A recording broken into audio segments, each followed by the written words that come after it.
So, good afternoon. My name's Caroline Tapken, and I'm Executive Director of World of DMCs. World of DMCs is a network of professional destination management companies focused on inbound group and incentive travel into their respective destinations. And today I'm joined for this chat by Peter-John Mitrovich from Grosvenor Tours in South Africa. So, good morning, good afternoon. How are you doing today? Very well. It's a gorgeous day in Cape Town. We've just come off a lovely weekend, and we can feel the nip in the air that winter's coming closer, but you know, there's never a bad day in Cape Town. Oh, if there's rain, there's reason to have red wine, and if there's sunshine, there's reason to be outdoors and active. Sounds so great. thanks for having me this morning. Appreciate it, Caroline. So why don't you tell us a little bit about who you are, Peter-John, and what you do and who for? Yeah, great. So to everybody that's having a peek, I'm Peter-John Mitrovich. I am the CEO for Grosvenor Tours. We are a South African-based destination management company. With our head office is actually here in the beautiful mother city, Cape Town. I've been in travel since 1995. I had this of intentions to become a land surveyor, and I had a beautiful mum that fortunately had the wisdom and clarity of mind to tell me that it's the very last thing in life that I should be is a loner in business. And I found my calling in tourism. So I studied travel and tourism at a local university in Cape Town, and by 1998 I joined a tour operator, worked my way from being the runaround up into being junior management of a rather recognized destination management company in South Africa. And by 2012, I was made the general manager within the Imperial Holdings Group for Grosvenor Tours. And by 2014, I was made CEO of the very business that I am still not managing, but actually leading today. So what is there not to love about tourism? I would say we've obviously had to battle ahead over the last 23 months.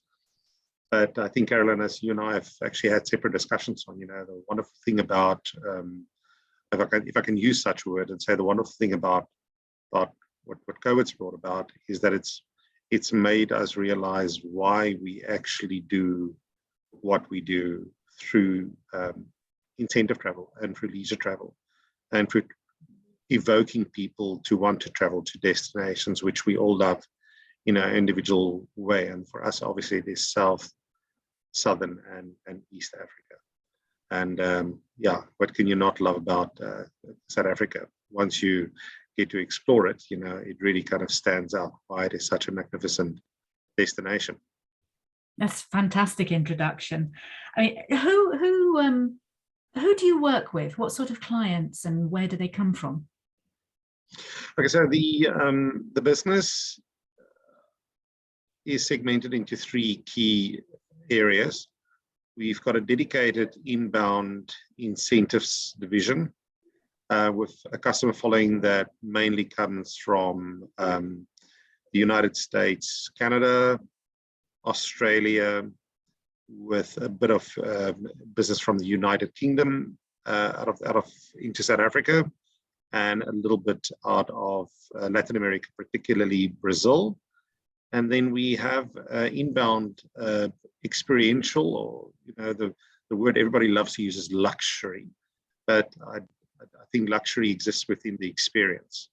So we've got an inbound experiential leisure division, and our key markets that we focus there is Latin America, particularly Chile, Colombia, Argentina, and Brazil, North America and Australia, and then the United Kingdom. And because as Grosvenor Tours, we have got a Spanish and a dedicated Portuguese-speaking team, we are obviously quite capable to do inbound leisure and incentive travel from Spain and Portugal as well beyond South America.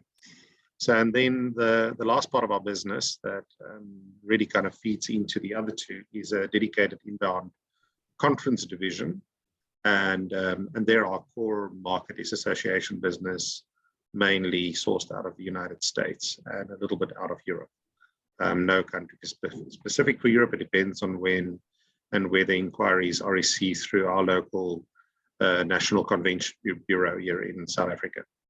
That's quite a wide client base and experience base, isn't it?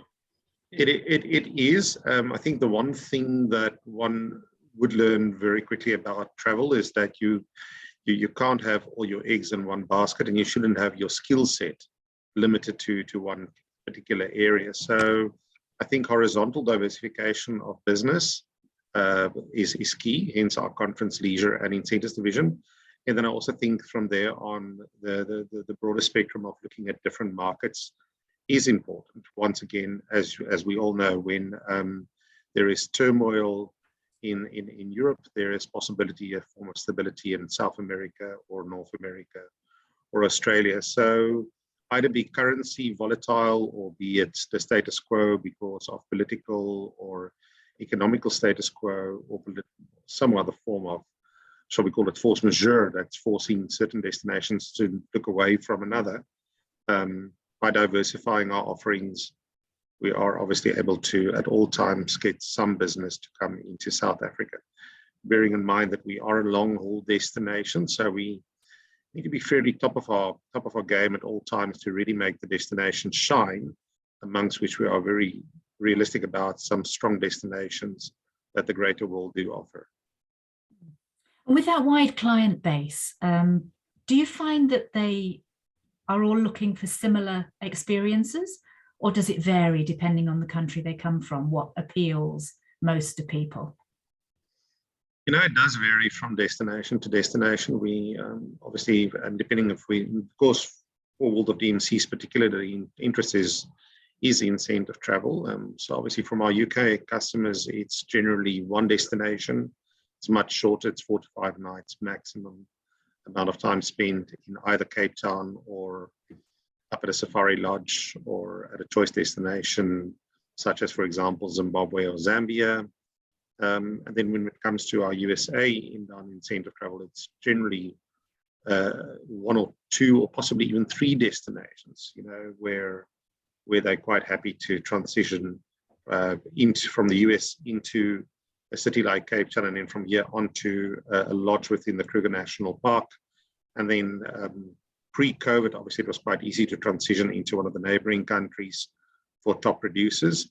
So that being Zimbabwe, Zambia, Botswana, to go to the Okavango Delta in Botswana, or go to the natural world wonder that the Victoria Falls is, or even an extension onto an island destination along the east coast of Mozambique.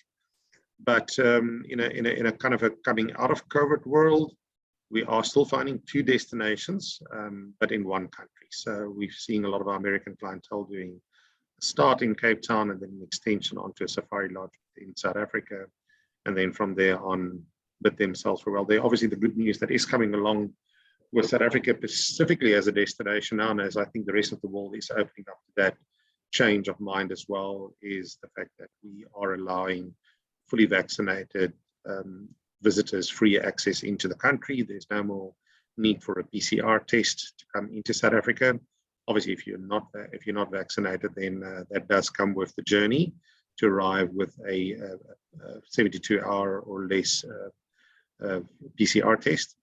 So it really, and our neighboring countries such as Namibia, Zambia, Botswana, no particular order, they've all adopted that same philosophy now. So it's made it very easy to travel as one would have pre-COVID to get into South Africa and to the countries bordering us. That's hence you being a fully vaccinated visitor. And even if you're not, then there is a cost attached, obviously, to the fact that you need to go through all the PCR tests as you transition from one country to another, but that is just part and parcel of the journey. And those things are changing all the time, aren't they? Updates and everything else. But let's hope it just gets easier and easier.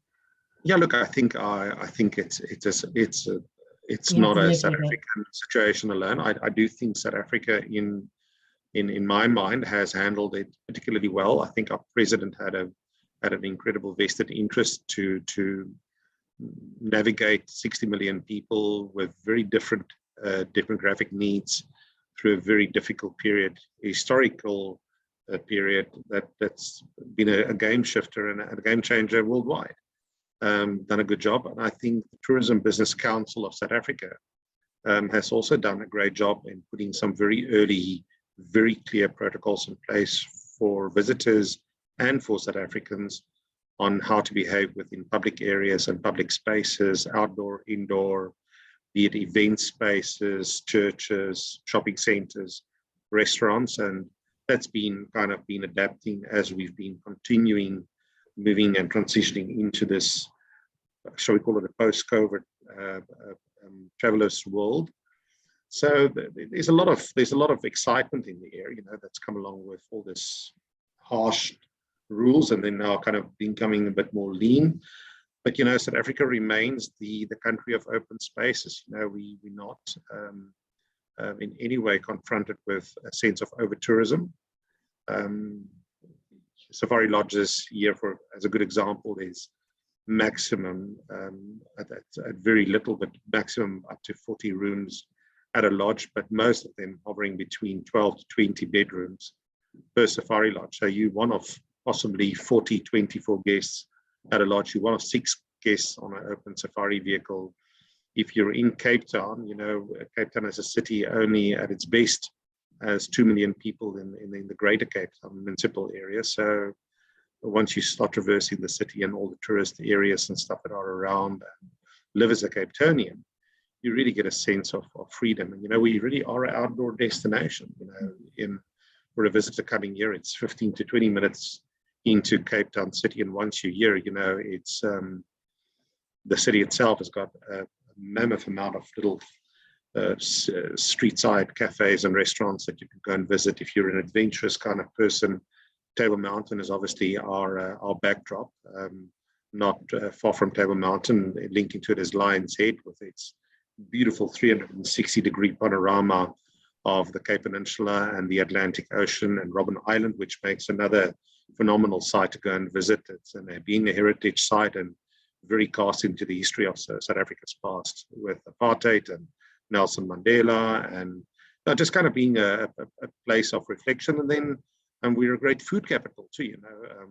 We're very proud that in the 2021 year, we've seen that South Africa was given accolades of having 2 of the best restaurants in the world on the San Pellegrino Top 100 Restaurants, which is, I think, at number 92 is a restaurant called Fame. And at number 50, we have a restaurant called Wolfgat, which also by the World Restaurant Awards was awarded the best off the beaten track restaurant in the world in 2020.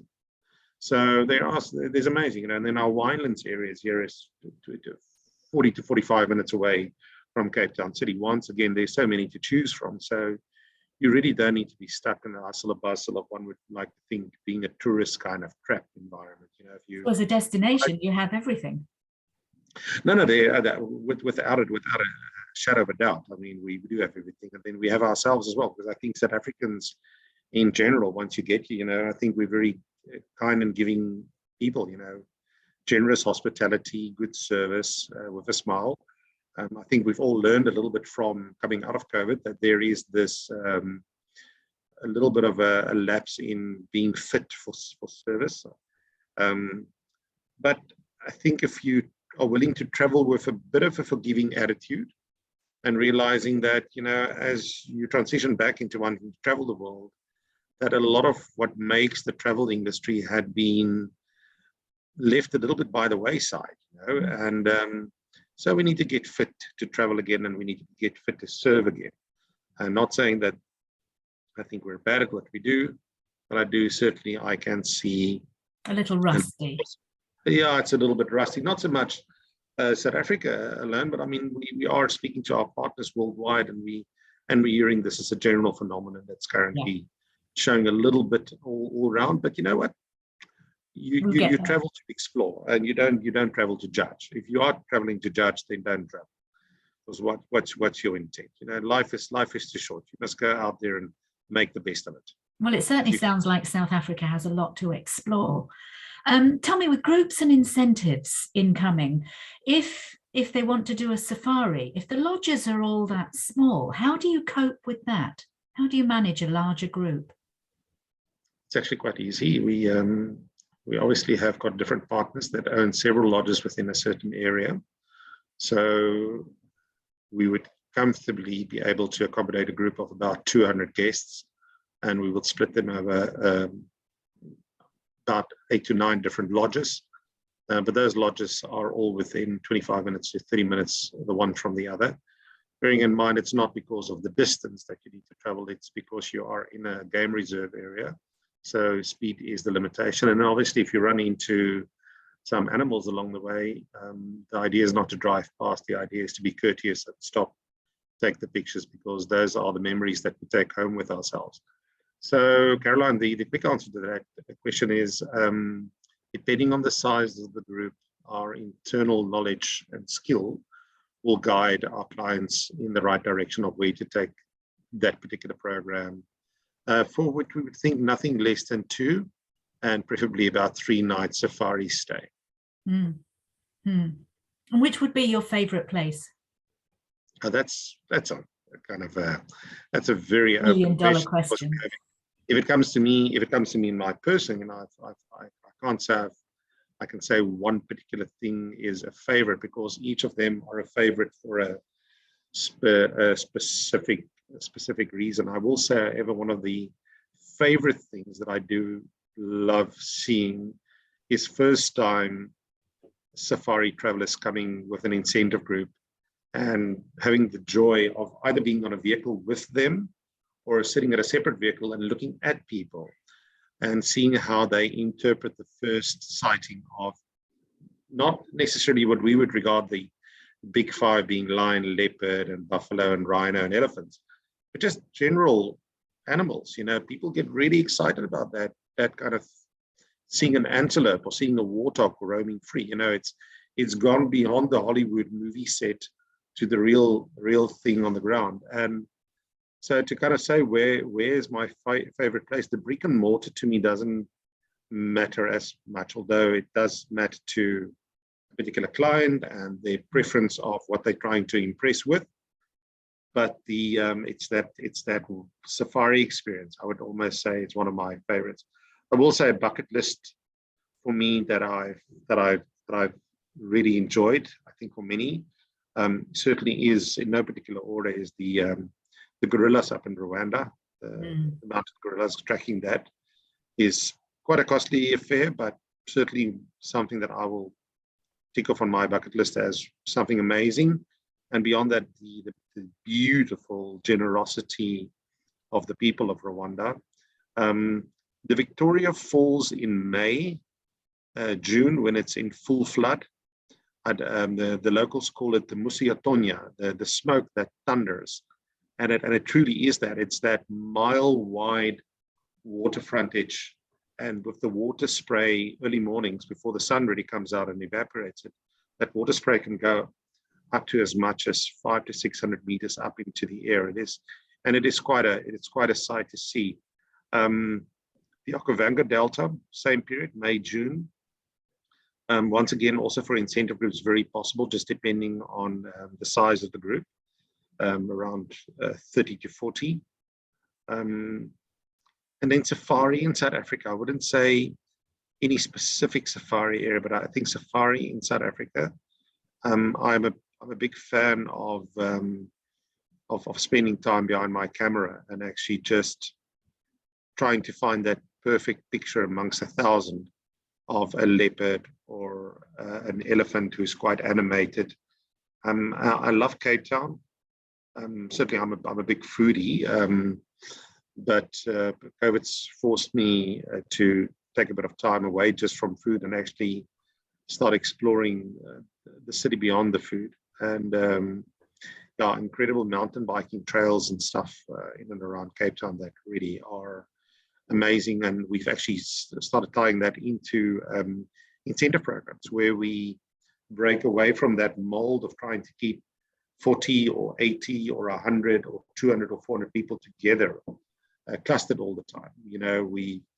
We've created a kind of a design of program where at least on one day of the program, we would offer up to as much as 16 variable programs where guests can really kind of a la carte choose where they want to go and what they want to do. So that's been doing abseiling down Table Mountain, to cooking food in the winelands, to cycling through the winelands and blending your own wine, to at hiking up Table Mountain, to visiting Robben Island and meeting up with Nelson Mandela secretary or previous secretary Zelda Legrandsie over a lunch experience, to going shark cage diving outside Gans Bay, which is about 2.5 hours drive east from Cape Town, to cooking food in the Malay area in Cape Town, meeting a local in their home and learning how to cook Malay food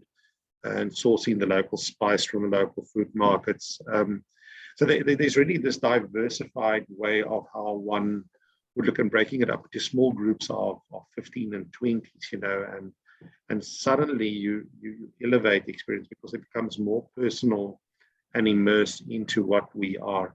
And as I said right from the start, particularly in the world where we're moving out of COVID, I think the one key thing that we are see coming from COVID is people's need to feel purposeful. Not just purposeful in their own lives, but also feeling that they're imparting with purpose towards others. So I like to call it in our language, we've got 3 pillars we build our programs on, which is experience, give back, and take home. And I think when you start micro scaling experiences, it's exactly that what you do. You give them the experience of cooking food in somebody's home, and the give back, the experience in its own is the give back, because you're actually spending money in somebody's home that's going to benefit from what you've done. And the take home is the little recipe book that you get, and the joy of doing something away from the commercial edge, where it really is more about the locals. We do the Robben Island journey, as I said earlier. When you're meeting one of the old prisoners on the island on a private tour experience, and then coming back to the mainland and sitting in a restaurant, and you have somebody as like Zelda Legrandsie actually telling her the life experience with Nelson Mandela, and just giving a different kind of reflection on a personal level, which you don't have when you're part of 50 or 60 people sitting in an audience. But when you're 20 or 30 sitting in a small dining room and you're having that personal experience, and you'll take home being the book that she signs over to you, good morning, Mr. Mandela. It's small little gestures like that. At the end of the day, it goes a great amount of distance with people's perception of a destination, over and above just the touristy kind of stuff that one would know of, but not necessarily want to kind of refer to. Look, they've got their space, but there's so much more to be given. It sounds like we need a whole month with you, not just a couple of nights. Look, that's why we do find guests come back. That's why I said to you earlier what excites me about the conferencing and the incentives and the leisure layer. The one thing I did learn, with conferences comes different people from different. You got the sponsor side of it, but you also got the owners of their own businesses coming. So a conference delegate potentially has the ability to become a future leisure traveler, or has the possibility of being a future host by own conference in your destination, but also could be the head of a large pharma company or a large car manufacturer or an IT or what bank or whatever. You don't know who you're dealing with that could be looking at wanting to bring a group of their own to South Africa with an incentive purpose. And that's why. So there's a symbiosis between all of them. You've got to see that you've got to treat them standalone when they are given to you. But to create them, you have to look at the symbiosis of what leisure incentives and conferencing do to one another by exposing possible visitors or return visitors through a different purpose of travel at the time they do come. And do you find that you have a lot of repeat guests like that? I would say, obviously, we're not going to look at where we currently were over the last 23 months, but prior to that, certainly the model worked very, very well for us. Coming out of COVID, what we are definitely seeing now, the upward trend is return customers that have been to the country before, spending a slight bit more than they would have usually spent, purely because there's this understanding or realization of mobility, and that if you've got that bucket list in life, do it, because you don't know whenever you are cut short of that opportunity to do so and to make those memories. So yes, we have got customers that have been before, but actually coming back with friends that have had it on their bucket list and just never took the leap of faith to do so. And so we've got that return customer bringing more friends and family with them, and that we are seeing happening quite a bit of late. So as we wrap up this, I mean, I could talk to you forever about this, but I know we're on a time limit here. So as we wrap up, how do people reach you? What's the process if somebody's interested in booking a group or incentive or a leisure trip to South Africa? How do they find you?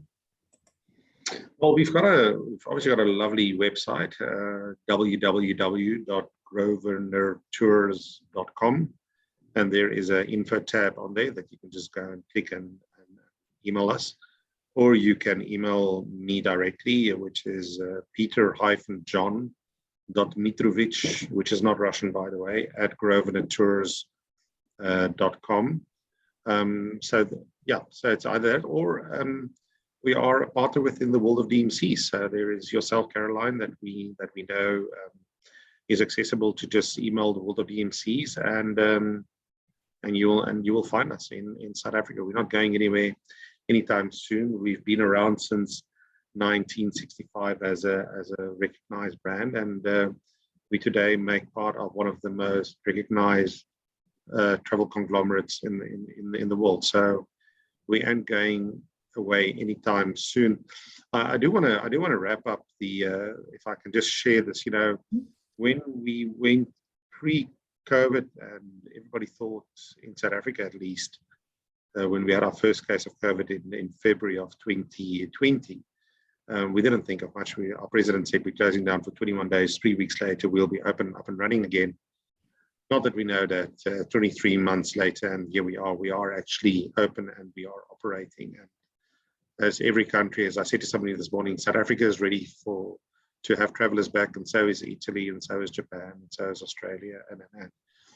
But it brought me to look at why it is that we do what we do, what makes us different. And I've got, if you didn't have the joy of the Zoom backdrop that's filtering away my office that's sitting behind me, I was thinking about 5 key things the other day why travel with Grosvenor Tours, and those 5 key things jumped to me right off. And the first thing that came to us was authenticity. You know, if you go and look at our Instagram page and our Facebook for Grosvenor Tours, and we would like to invite you to go and like and follow and share if you'd be so willing to do. But it's not itineraries that we're borrowing. It's not pictures that we're downloading from a photo folder owned by somebody else. It's our own pictures. It's our own stories that we're telling. It's our own itineraries that we're creating. And for every one of our customers, we know what we've done before. We try to be authentically different for every program that we do bring through. They're the 101s that you always do, but we try and do them different for each group, because that's what makes it magically different. It's in the experience is the second thing that I always turn back to. We must not get caught up in the brick and mortar of what incentive travel is. That does matter, and I do acknowledge that.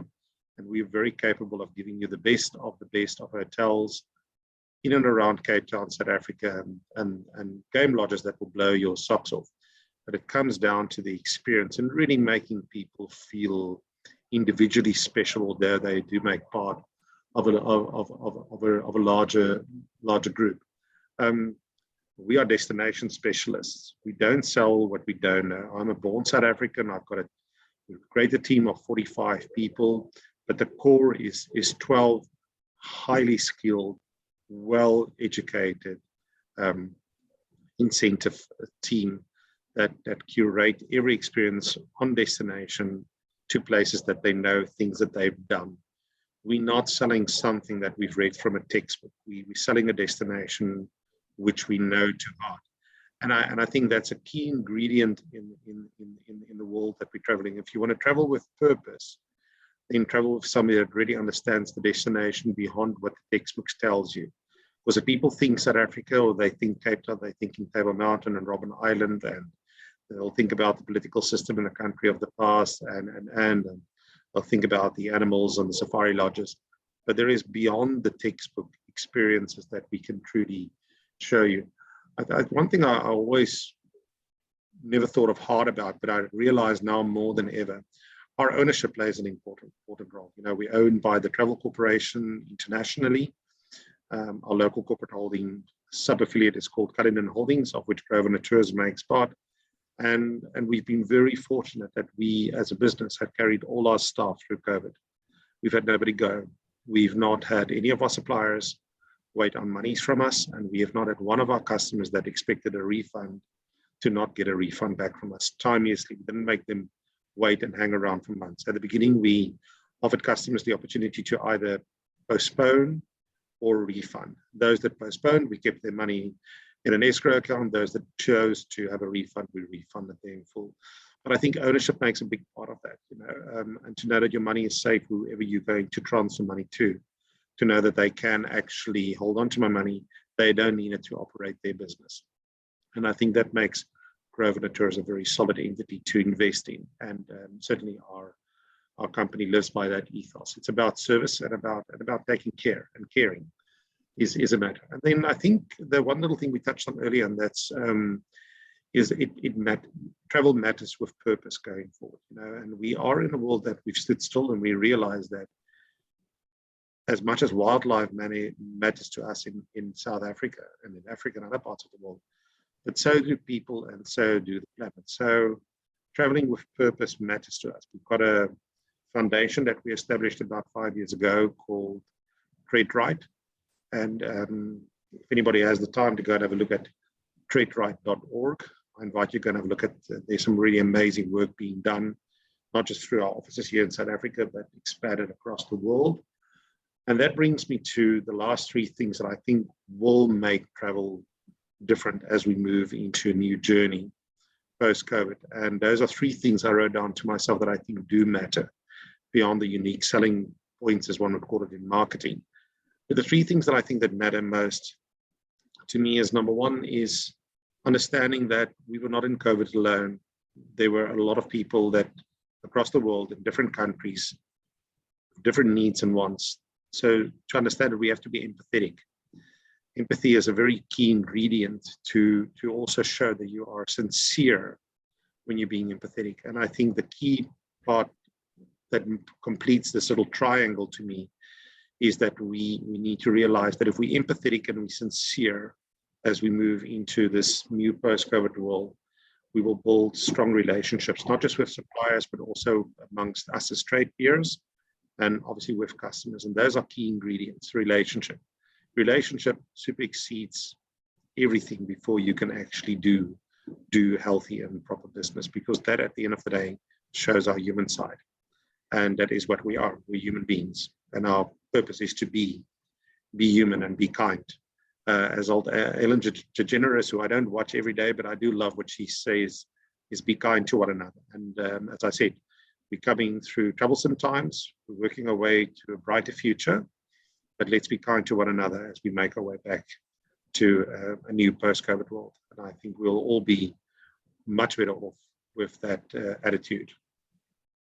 I don't think there's anything else I can add to that. Beautifully said. And thank you very much for your time today, Peter-John, and wishing you all the success for 2022 and beyond. And hopefully we can meet again soon at one of these trade shows. Yeah, no, Caroline, it'll be phenomenal. And I know there's going to be hopefully many folks that have maybe taken the time to listen to us. And if they are, I will say, as a World of DMC member, it's important to know that World of DMC spends a lot of time caring about each member individually and understanding that they live up to equal expectations of delivering the best of service in their individual destinations. And if you're listening to myself and Caroline today, I really do hope you use that opportunity that if you choose a destination somewhere in the world, try and look at what World DMCs has to offer, because you might just be surprised. As we say, beyond expectations, and there are some truly beyond expectation partners within the World of DMC family that we know can make dreams come true. And hopefully we can see you all again soon, face to face, before the year is out. Thank you so much, Caroline, for having me. I appreciate it. Thank you very much.